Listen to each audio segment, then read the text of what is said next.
Bloody Sunday or Belfast's Bloody Sunday was a day of violence in Belfast, Northern Ireland, on 10 July 1921, during the Irish War of Independence. Over a four-day period, 22 people were killed, 16 of them on 10 July itself. Another 70 people were badly wounded and 200 houses were destroyed. Background: Belfast saw almost 500 people die in political violence in the period 1920 to 1922. The violence in the city broke out in the summer of 1920, when, in response to the Irish Republican Army shooting dead a Royal Irish Constabulary detective in nearby Lisburn, 7,000 Catholics were driven from their jobs in the Belfast shipyards and over 50 people were killed in rioting between Catholics and Protestants. However, violence in Belfast waned until the following summer of 1921. At the time, Irish Republican and British authorities were negotiating a truce to end the war, but fighting flared up in Belfast. On 10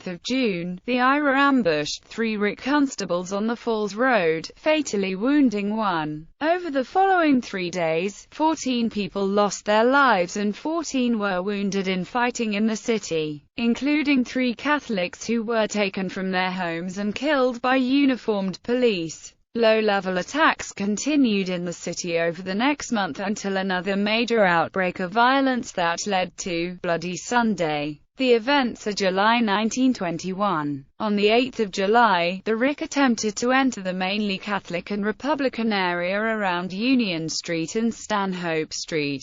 However, they were confronted by about 15 IRA volunteers in a firefight that lasted over 3 hours. On 9 July, a truce to suspend the war was agreed in Dublin between Sinn Féin and the British administration, to come into effect at noon on the 11th of July. Around 14 IRA men took part in the operation. They had been alerted to the police presence by local residents banging dustbin lids to warn the IRA of the RIC patrol. This sparked an outbreak of ferocious fighting between Catholics and Protestants in West Belfast on the following day, Sunday 10 July, in which 16 civilians lost their lives and 161 houses were destroyed. Of the houses destroyed, 150 were Catholic. Protestants, fearful of absorption into a Green, Catholic Ireland and suspicious of betrayal by British Parliament, and blindly angered by the presence of heresy and treason in their midst, struck at the Catholic community, while vengeful Catholics struck back with counter-terror. Gun battles raged all day along the sectarian boundary between the Falls and Shankill roads, and rival gunmen used rifles,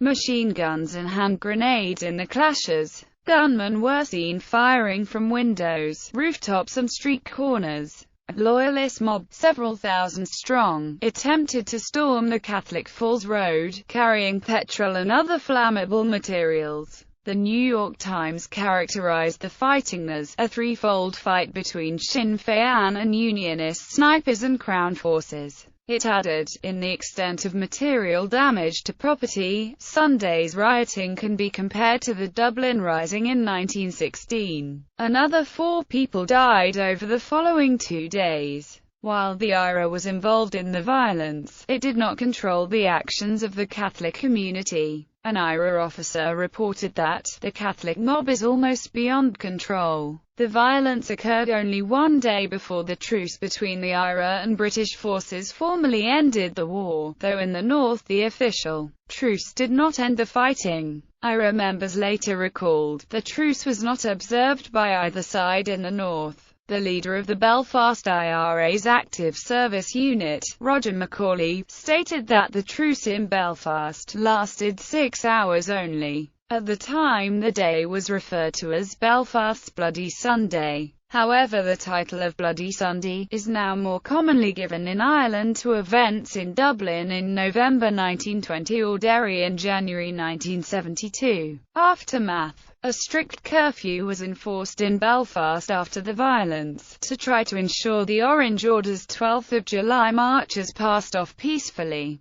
Directly after the violence, on the 11th of July, the commandant of the IRA's 2nd Northern Division, Owen O'Duffy, was sent to Belfast by the organisation's leadership in Dublin to liaise with the British authorities there and try to maintain the truce. He said, "I found the city in a veritable state of war. The peal of rifles could be heard on all sides, frenzied mobs at every street corner, and ambulances carrying the dead and dying to hospitals." He organised IRA patrols to try to restore order in Catholic areas and announced that IRA action would cease except in self-defence. However, this temporary ceasefire only lasted until the end of August. The violence of the period in Belfast was cyclical, and the events of July 1921 were followed by a lull until a 3-day period starting on the 29th of August, when another 20 lives were lost in the west and north of the city.